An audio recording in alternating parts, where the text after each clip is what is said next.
मरकुस रचित सुसमाचार 9वें अध्याय पहली आयत से। उसने उनसे कहा, मैं तुमसे सच कहता हूँ कि जो यहाँ खड़े हैं उनमें से कोई कोई ऐसे हैं कि जब तक परमेश्वर के राज्य को सामर्थ्य सहित आया हुआ ना देख ले तब तक मृत्यु का स्वाद कदापि ना चखेंगे। 6 दिन के बाद यीशु ने पतरस और याकूब और यूहन्ना को साथ लिया और एकांत में किसी ऊंचे पहाड़ पर ले गया। वहाँ उनके सामने उसका रूप बदल गया और उसका वस्त्र ऐसा चमकने लगा और यहाँ तक उज्जवल हुआ कि पृथ्वी पर कोई धोबी भी वैसा उज्जवल नहीं कर सकता। और उन्हें मूसा के साथ एलिया दिखाई दिया, वे यीशु के साथ बातें करते थे। इस पर पतरस ने यीशु से कहा, हे रब्बी, हमारा यहाँ रहना अच्छा है, इसलिए हम 3 मंडप बनाएं, एक तेरे लिए, एक मूसा के लिए और एक एलिया के लिए। क्योंकि वह ना जानता था कि क्या उत्तर दें, इसलिए कि वे बहुत डर गए थे। तब एक बादल ने उन्हें छा लिया और उस बादल में से ये शब्द निकला, ये मेरा प्रिय पुत्र है, इसकी सुनो। तब उन्होंने एकाएक चारों ओर दृष्टि की और यीशु को छोड़ अपने साथ और किसी को ना देखा। पहाड़ से उतरते समय उसने उन्हें आज्ञा दी कि जब तक मनुष्य का पुत्र मरे हुओं में से जी ना उठे तब तक जो कुछ तुमने देखा है वह किसी से ना कहना।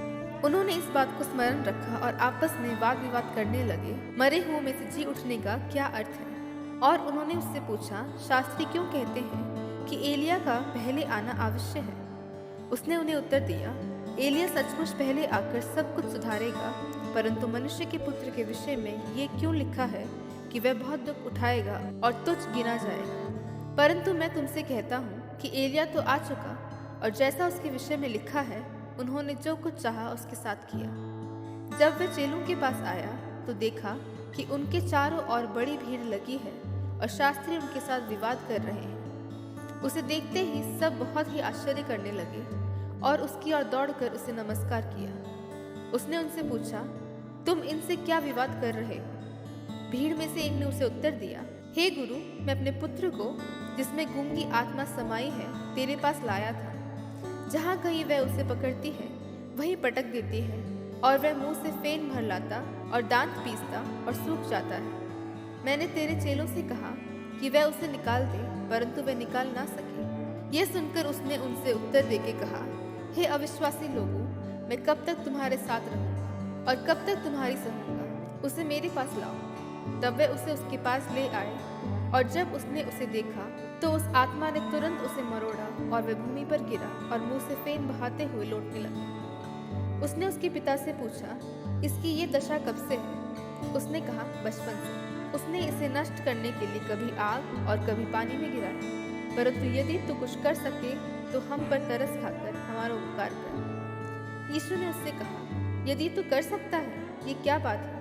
विश्वास करने वाले के लिए सब कुछ हो सकता है। बालक के पिता ने तुरंत गिड़गिड़ाकर कहा, हे प्रभु, मैं विश्वास करता हूँ, मेरी अविश्वास का उपाय कर। जब यीशु ने देखा कि लोग दौड़कर भीड़ लगा रहे हैं तो उसने अशुद्ध आत्मा को यह कहकर डांटा, हे गूंगी और बहरी आत्मा, मैं तुझे आज्ञा देता हूँ, उसमें से निकल आ और उसमें फिर कभी प्रवेश ना करना। तब वह चिल्लाकर और उसे बहुत मरोड़ कर निकल आई और बालक मरा हुआ सा हो गया। यहाँ तक कि बहुत लोग कहने लगे कि वह मर गया। परंतु यीशु ने उसका हाथ पकड़ के उसे उठाया और वह खड़ा हो गया। जब वह घर में आया तो उसके चेलों ने एकांत में उससे पूछा, हम उसे क्यों ना निकाल सके। उसने उनसे कहा, ये जाति बिना प्रार्थना किसी और उपाय से नहीं निकल सकती। फिर वे वहां से चले और गलील में होकर जा रहे थे।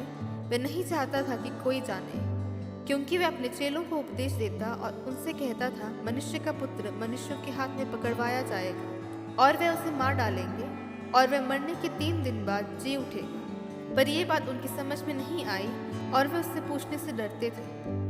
फिर वे कफरनहूम में आए और घर में आकर उसने उनसे पूछा, रास्ते में तुम किस बात पर विवाद कर रहे थे। वे चुप रहे, क्योंकि मार्ग में उन्होंने आपस में यह वाद विवाद किया था कि हम में से बड़ा कौन है।